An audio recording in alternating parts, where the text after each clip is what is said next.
서로의 기억이 다르거나 아니면 내가 가지고 있는 기억이 불확실하기 때문에 아니면 종종 쓰이는 소재 중에 하나가 뭐 기억 상실, 그래서 기억이 없다거나 없어진다거나 또 기억이 희미해지는 것 때문에 생기는 오해나 서로 간의 엇갈림 뭐 이런 것들이 사실은 우리가 살아가는 세상 속에서 굉장히 많은 이야기들을 만들어내고 오해들을 만들어내는 것을 봅니다. 그러나 성경 가운데 기억과 관련되어진 이야기들은 대부분 하나님의 기억과 연관되어져 있고요. 그 하나님의 기억은 완전하다고 하는 사실을 성경이 이야기합니다. 신구약 성경에 기억이라고 하는 단어가 237번, 그러니까 한국어 개정개혁 4판을 기준으로 해서 기억이라는 단어가 한 240여 번 정도 나오는데요. 거의 대부분이 하나님이 기억하신다는 것과 연관되어져 있습니다.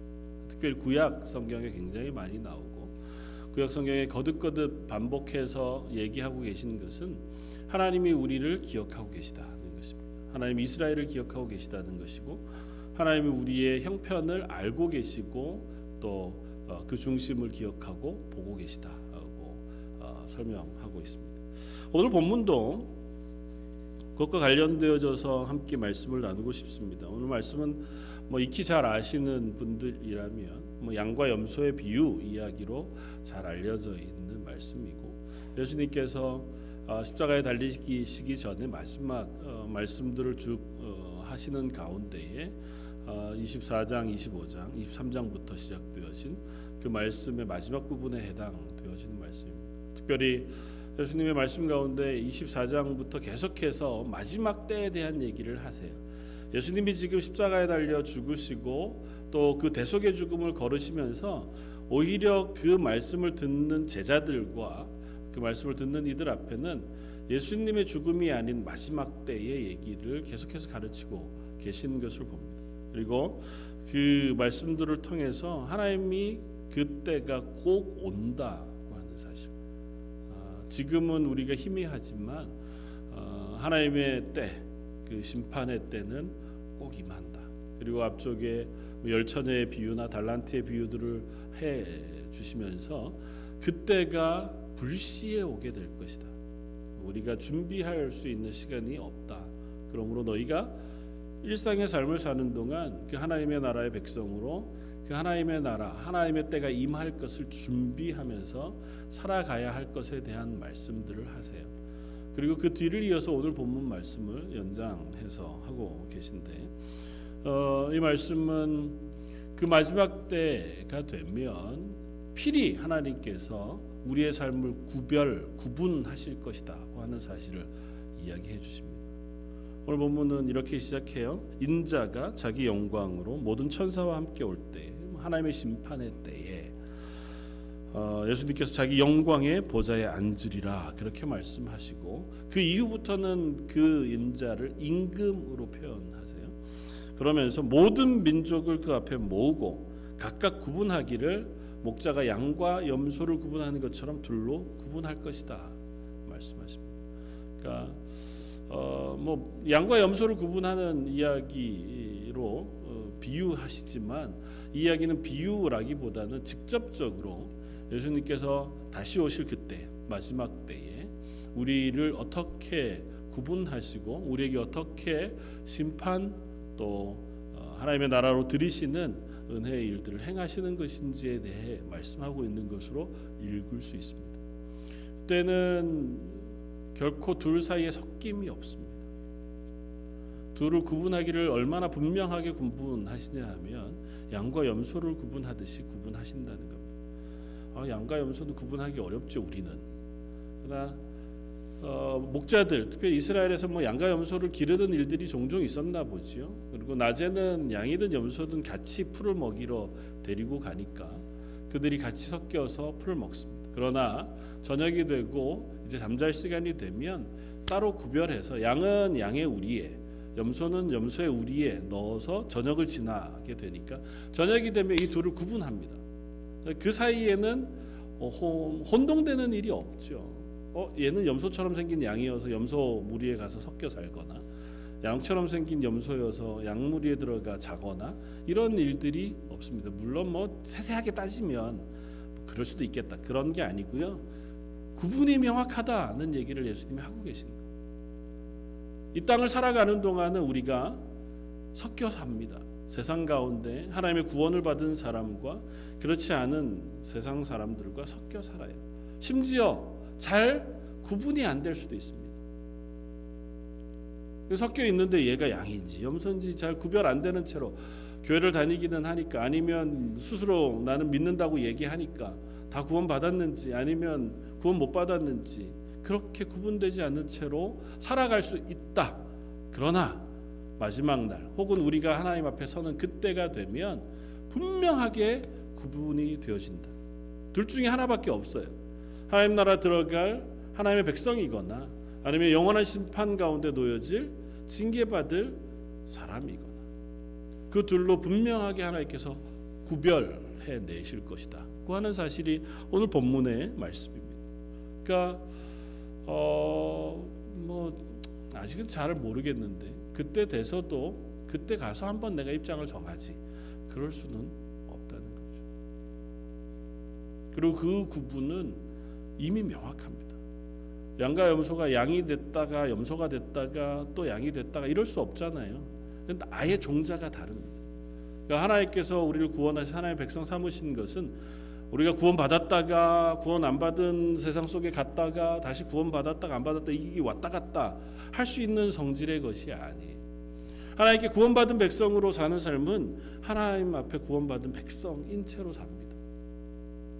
그렇지 않은 사람들은 이 세상 가운데는 혹 착하고 선한지 몰라도 하나님 나라 그 앞에 설 때에는 완전히 구별되어 영원한 형벌에 놓여질 수밖에 없다는 사실을 본문이 이야기합니다. 그러면서 예수님이 구원을 이야기하실 때 하나님의 전적인 은혜로 구원받는 것인 것에 대해서 말씀하시거든요. 또 오늘 본문은 조금 특이합니다. 오늘 본문은 그렇게 구별해 놓으시고는 오른쪽에 구원받은 하나님의 사람들을 향해서 이렇게 말씀하세요. 34절, 그때 임금이 그 오른편에 있는 자들에게 이르시되 내 아버지께 복 받을 자들이여 나와 창세로부터 너희를 위하여 예비된 나라를 상속받으라. 하나님의 나라를 상속받으라 고 말씀하세요. 이야기는 앞쪽부터 계속되어진 마지막 때에 대한 이야기, 구약의 다니엘서의 말씀으로부터 시작되어져서 하셨던 말씀의 결론이에요. 이스라엘 사람들 잘 압니다. 마지막 때에 하나님의 나라를 상속받는 것에 대한 이미지를 그들이 가지고 있어요. 이쪽에 있는 사람들은 너희는 창세로부터 예비되어진 그 하나님께 복을 받아 하나님의 나라를 상속받을 사람들이라고 말씀하세요.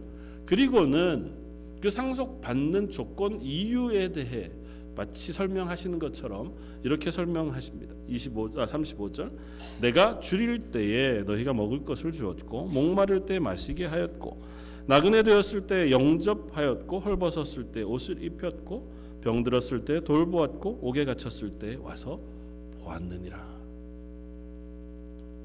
우리가 잘 아는 것처럼 언제요? 저희가 그런 적이 없습니다.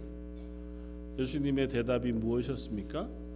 너희 중에 있는 작은 소자 하나에게 한 것이 곧 나에게 한 것이다 말씀하십니다. 뒤이어 반대 이야기도 또 우리가 잘 압니다. 구원받지 못할 염소와 같은 그 왼편에 있는 이들에게 예수님에게 묻습니다. 저희들이 징계를 받고 저주를 받아 영원한 형벌에 가야 할 이유가 무엇입니까? 내가 줄일 때 너희는 먹을 것을 주지 아니했고 내가 목마를 때 마시게 하지 않았고 나그네 되었을 때 영접하지 않았고 내가 헐벗었을 때 옷 입히지 않고 병들었을 때 돌보지 아니했다. 언제 저희가 예수님이 헐벗고 배고프고 가난하신 적을 본 적이 있습니까? 보았다면 저희가 당연히 안 그랬을 텐데.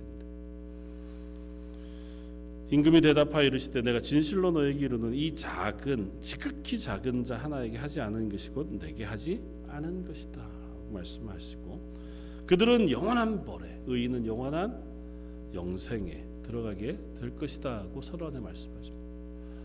말씀은 사실은 두렵습니다.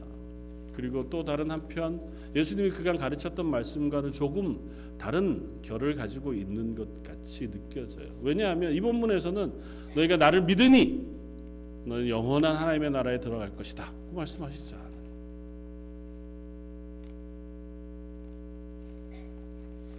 여기에서는 너희가 너희의 삶이 너희 주변에 있었던 지극히 가난한 사람, 약한 사람, 작은 소자 하나에게 한 행동 때문에 너희가 하나님의 나라를 상속받거나 혹은 영원한 형벌에 떨어진다고 말씀하고 계신다는 거죠. 이 말씀을 우리가 주의 깊게 바라보아야 할 것이 분명합니다.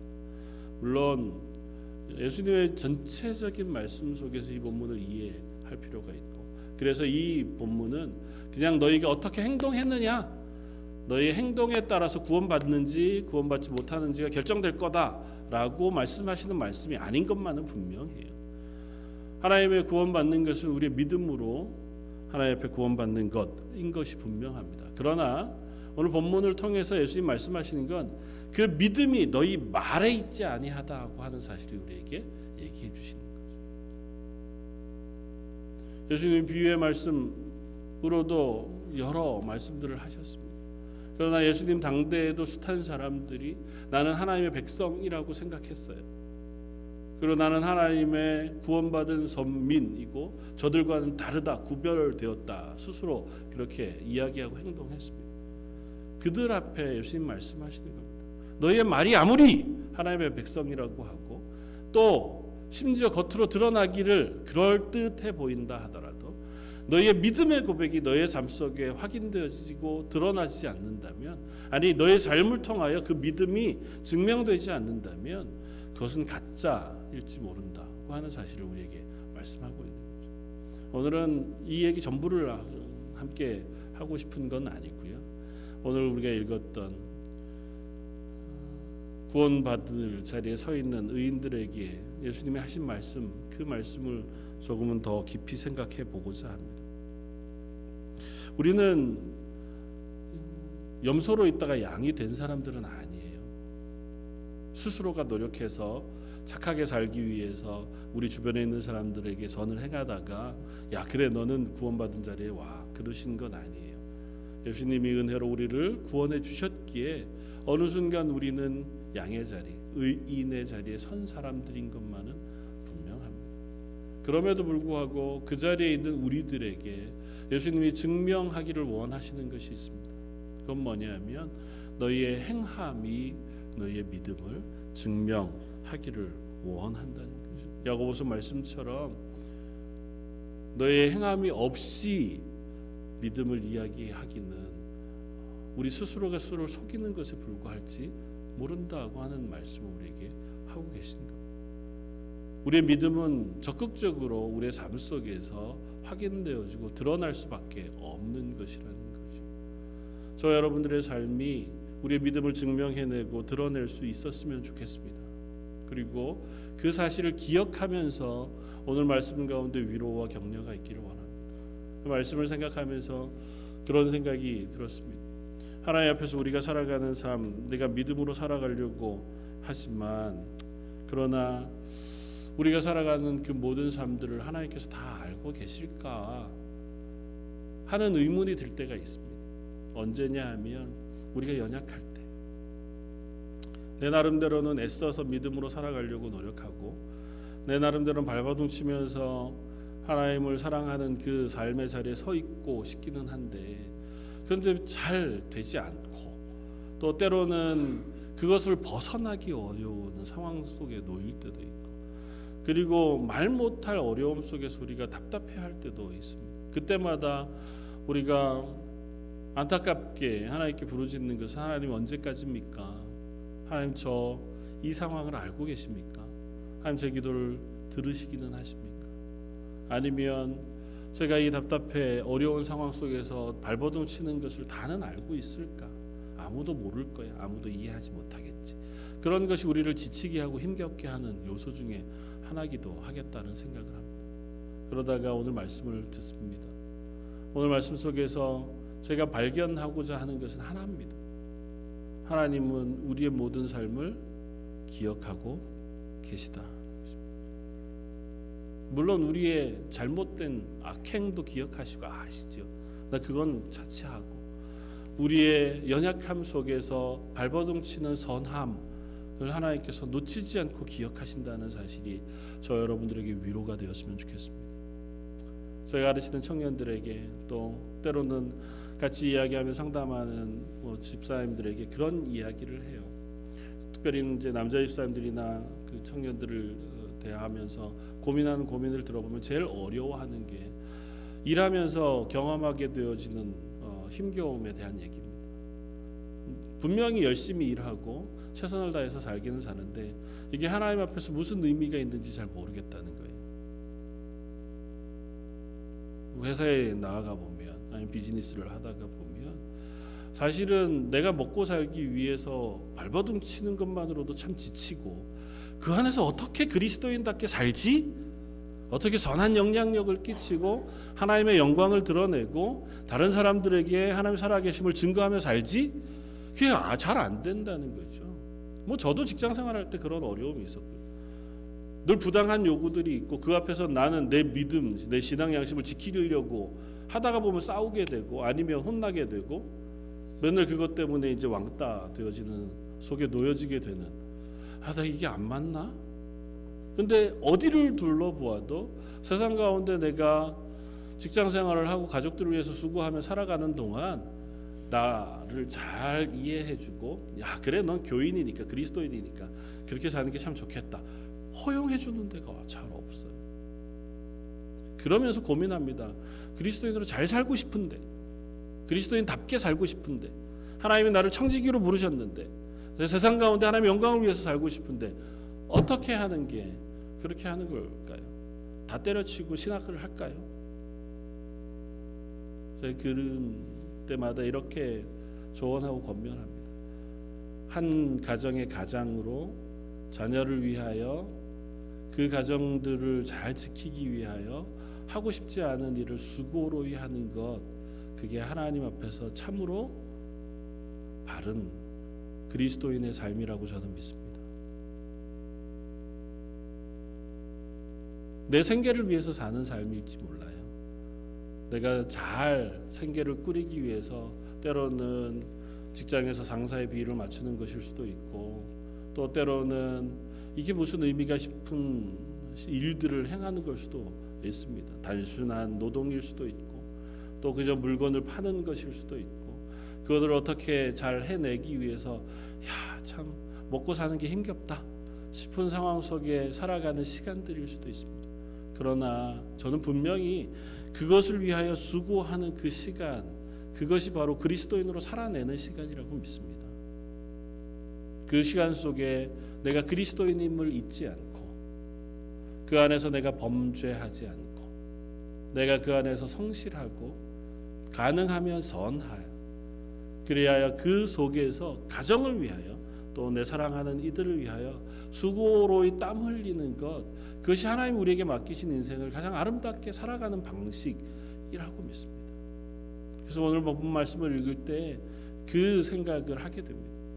작은 소자에게 물 한 잔 떠주는 일 혹은 누군가 어려운 일을 당했을 때 그것에 가 손잡아주는 일 선행이죠. 구제고 그러나 어떻게 보면 우리가 일상에서 만나는 삶의 모습이라고도 생각이 되어서요. 일상에서 내가 평생을 구제를 위해서 펀드를 만들고 거기에 풀타임으로 섬겨서 세상에 여러 나라에 구제했다. 아름답죠.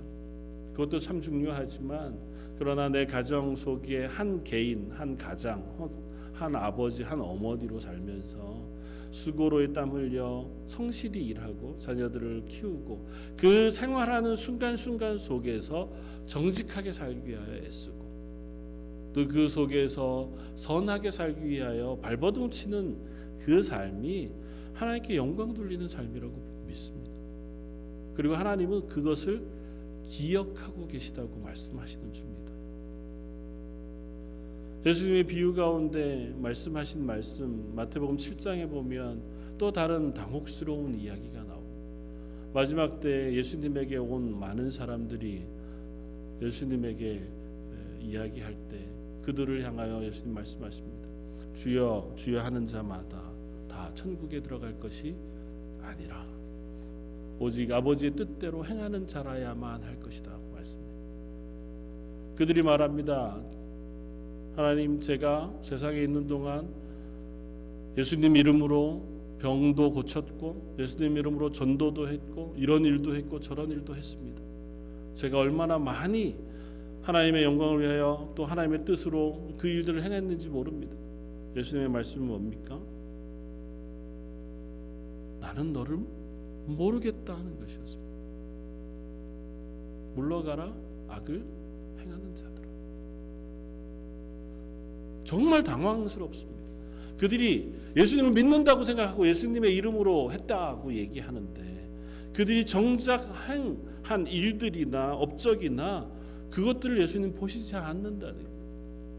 오히려 그 중심에 하나님을 알지 못하고 하나님을 기억하지 못한 그 마음을 보셔서 난 너희를 모르겠다고 말씀하신다.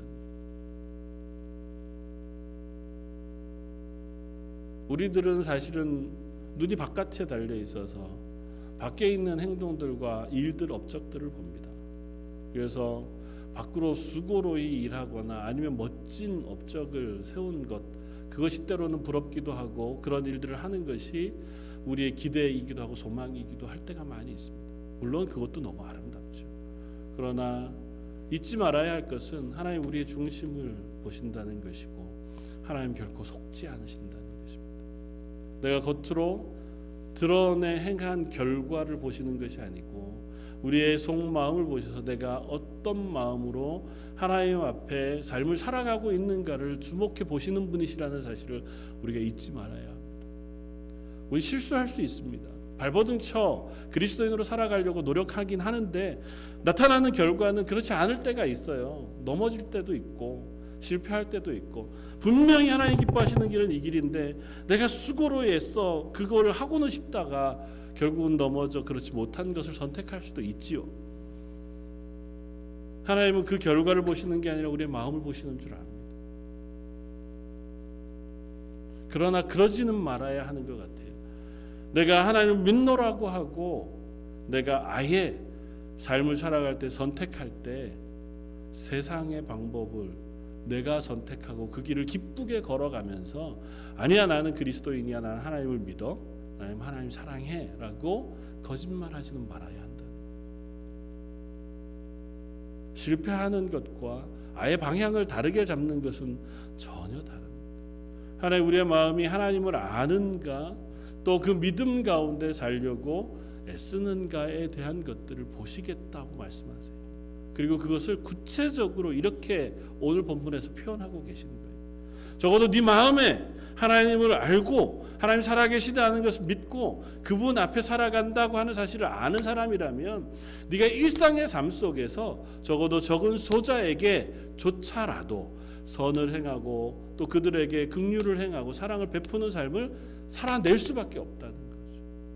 그들을 무시하면서 겉으로 드러난 숱한 일들을 아무리 행한다 하더라도 그것이 과연 너의 믿음, 너의 온전한 고백을 다 드러내는 삶이겠느냐고 묻고 있는 줄 압니다. 오늘 두려움으로 이 이야기를 하고 싶은 것이 아니라 위로와 격려를 드리고 싶어 이 말씀을 나눕니다. 사랑하는 성도 여러분, 여러분들이 수고하고 애쓰는 것 하나님이 아시는 줄 믿습니다. 하나님이 그것을 기억하시는 줄 믿습니다.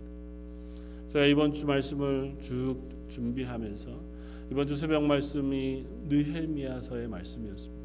근데 느헤미야서 말씀을 함께 나누면서 곤란한 때가 몇 번 있어요.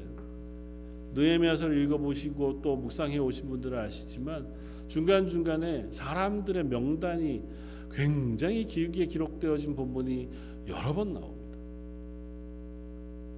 사람들 이름만 쭉 기록해 놓은 걸 읽고 이걸 뭐로 설교할지 참 곤란하잖아요. 느헤미야 7장 6절에 옛적에 바벨론 왕 느부갓네살에게 사로잡혀 갔던 자들 중에서 노임을 받고 예루살렘과 유다에 돌아와 각기 자기의 성읍에 이른 자들은 곧 이러하다 하면서 스룹바벨과 예수아와 느헤미야와 아사랴와 라마 그런 생판 처음 듣는 이름 그리고 읽기도 어려운 이름이 한 장 내에 가득 참 있습니다. 그것만 있는 게 아니고 조금 뒤에 가면 그들이 하나님 앞에 언약하고 임봉한 사람의 이름을 또 쭉 기록해. 그들 중에 제사장으로 혹은 성가대로 성문을 지키는 사람으로 선 가문과 사람들의 이름을 또 쭉 기록해. 성경에 그러다가 보면 명단과 이름들을 기록해 놓은 본문들을 여러 만납니다. 저번에도 우리가 설교 가운데 함께 나누었던 사무엘하 마지막 23장에 보면 다윗의 용사들의 기록이 쭉 나옵니다. 거의 그 본문에만 나오는 사람들의 이름. 왜 이 사람들의 이름을 이렇게 기록해 놓았을까? 왜일까요? 하나님은 기억하신다고 말씀하시는 것인 줄 압니다. 이름 없는 사람들이잖아요.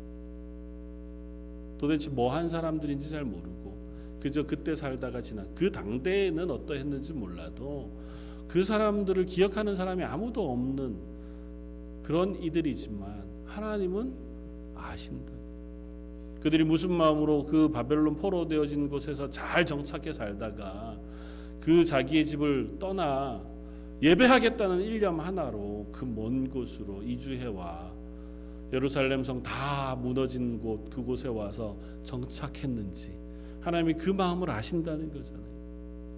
그 사람들이 누군지 기억하신다는 거잖아요.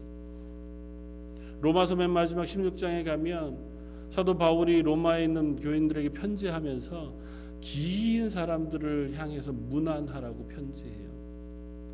거기에 나오는 이름들도 처음 들어보는 이름들이 너무 많습니다. 그러면서 그들을 향하여 너희는 문안하라고 얘기하면서 한 사람 한 사람 이름에다 그들은 너희를 위하여 수고 많이 한 사람이다. 교회에 많이 수고한 사람이고 교회에 필요한 사람이다. 교회 처음 세울 때 그들이 애를 많이 썼다. 그렇게 부연하여 설명합니다. 그들도 어쩌면 그 가운데서 수고하다가 사라졌을 한 사람에 불과하지만 바울이 기억했다 그것이 아니고 하나님이 그들을 알고 계시다고 말씀하시는 것인 줄 믿습니다. 사람은 잘 모르지요. 어떤 일을 했는지 또 어떻게 살았는지 혹은 그가 교회에 어떤 일로 수고하고 혹은 그리스도인으로 어떻게 살기 위해서 애썼는지 우린 다 잘 모릅니다. 그러나 분명한 것은 하나님은 그것을 기억하고 계시다고 말씀해 주신다. 심지어 우리가 아주 작은 소자 한 사람 이름 없는 그들에게 한 말과 행동조차 그들을 위로하고 격려했던 한 가지 작은 위로, 작은 선행, 또 어쩌면 그들의 손을 맞잡아 주었던 한 번의 손잡음, 우리 삶 전체가 다 저울에 달아서 야 너는 그래도 착한 일을 악한 일보다 더 많이 그렇게 말씀하시지 않고 어쩌면 우리는 악한 사람이고 연약한 사람일지라도 우리의 삶 중간중간 그리고 우리가 살아가는 동안 내가 그리스도인이고 싶어서 발버둥치고 하나님의 사랑받은 사람인 것을 확인하고자 애썼으며 또 하나님의 교회의 일원으로 내가 수고하고 헌신하기 위하여 애썼던 한 걸음, 한 행동, 한 말 그걸 하나님께서 놓치지 않고 기억하시겠다고 말씀하시는 줄 압니다. 사도행전 고넬료가 하는 백부장을 찾아가 베드로가 하나님의 말씀을 증거합니다. 그 고넬료를 향하여 말씀하시는 말씀이 이것입니다. 고넬료야 하나님이 너의 기도를 들으셨고 내가 한 구제를 기억하였다. 고넬료라고 하는 사람은 하나님을 아는 사람이 아닙니다. 로마 백부장으로 이스라엘이란 나라에 어쩌면 침략군으로 온 사람이에요. 이스라엘을 다스리는 우리 일제시대로 얘기하면 일본 순사쯤 되는 거죠. 자기가 다스리는 나라에 와서 그 나라의 치안을 담당하는 사람으로 있었던 사람이니까. 그런데 그가 와서 하나님을 알았습니다. 유대인들이 섬기는 하나님을 알았고 정확하게 율법을 지키고 이러지 않았지만 그래도 그 하나님께 기도한 것 같아요. 그리고 적어도 그는 선한 사람이었습니다. 자기 주변에 있는 이들에게 선을 행하고 구제할 줄 아는 사람이었습니다. 그걸 하나님이 기억하셨다고 얘기해요. 그가 하나님을 잘 알아서 믿음 가운데 잘 살다가 그렇게 행한 구제 그것 말고 그가 그저 일상 가운데 삶 속에서 행했던 구제와 선함을 하나님께서 기억하셨다고 성경이 쓰고 있다. 저 여러분들이 사는 그 삶을 하나님이 아시는 줄 믿습니다. 우리의 연약함도 아시지만 우리가 애써 수고하려고 그리고 발버둥쳐 그리스도이고 싶어 노력했던 그 시간과 그 마음과 그 말과 그 노력을 하나님 기억하시는 줄 믿습니다. 그 하나님을 우리가 우리의 하나님으로 섬기고 살아가는 줄 압니다.